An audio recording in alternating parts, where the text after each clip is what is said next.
Welcome to Angel's Awesome Minds, the podcast for parents of children with autism and learning differences. Today, we're talking about a moment I know so many parents are familiar with.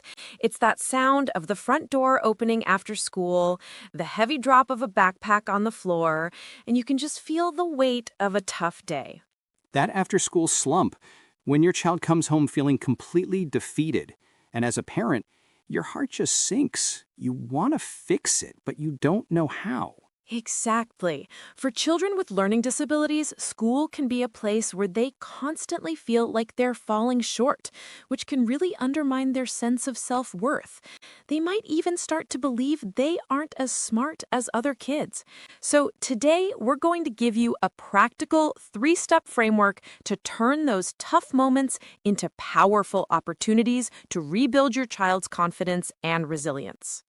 Before we get to the framework, can you talk a bit more about why this is such a common experience? Why does school take such an emotional toll? That's a crucial starting point. For many children with learning differences, school is a place where they have to work much harder than their peers just to keep up, which can be exhausting. They may also face social challenges like being ridiculed or labeled as dumb or slow by classmates, which is incredibly painful. So it's not just about the academics, it's the whole environment. Precisely. Over time, these daily struggles can lead to a child developing a very negative self-perception.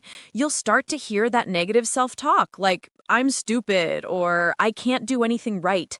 The first step in helping them is to listen for that self-talk, to get a sense of how they truly feel about themselves. That makes so much sense. You have to understand the problem before you can start to solve it. Okay, so your child has had a tough day. They're frustrated and upset. Here is the 3-step framework you can use in that moment. Step 1 is validate, don't dismiss. What does that look like in practice?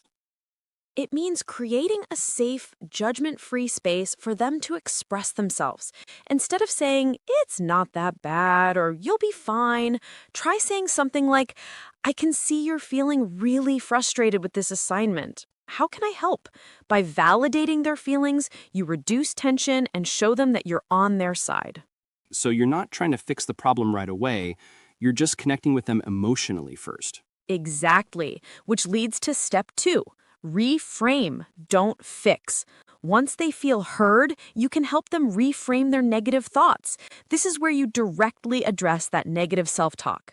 So if a child says, I'm just dumb, what's a good way to reframe that? You can say, learning this is challenging, but you are smart. Your brain just learns in a different way, and that's okay. It is so important to make sure your child knows that a learning disability has nothing to do with their intelligence. You're helping them shift from a fixed mindset to a growth mindset. I love that. It separates their identity from their struggle. And that brings us to step 3. Praise the process, not the outcome. To build true, lasting confidence, we need to celebrate their effort, their focus, and their perseverance, not just their grades or whether they got everything right. Can you give us some examples of what that sounds like? Absolutely. You could say, I noticed how focused you were during reading time today. Great job. Or, you worked so hard on that problem. I'm proud of you for sticking with it. This teaches them that trying their best is enough, and that's what builds resilience.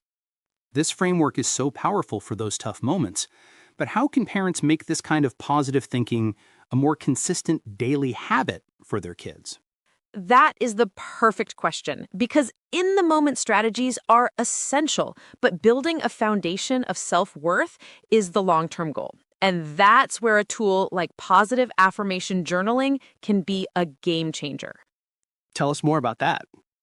Positive affirmation journaling is a simple, self-reflective practice where children write or draw positive statements about themselves. It's a structured way to help them internalize positive self-beliefs and build resilience. The Positive Affirmation Journal for Kids from Angel's Awesome Books is designed specifically for this. So it's a way for them to practice the reframing we just talked about. Precisely.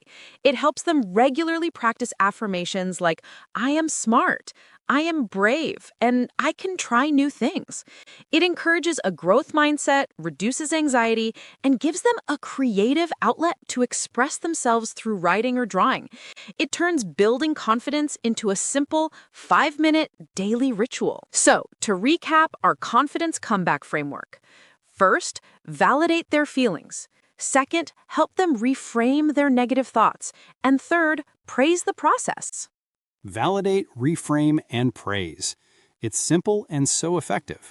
It is. And remember, even these small, consistent efforts can make a world of difference in your child's well-being.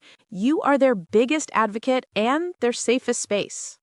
And for our listeners who want to make this a daily practice, where can they find the journal? You can find the Positive Affirmation Journal for Kids and many other resources on their website at angelsawesomebooks.com. We'll have a direct link in the description. Thank you for joining us on Angels Awesome Minds. Until next time, keep those affirmations flowing.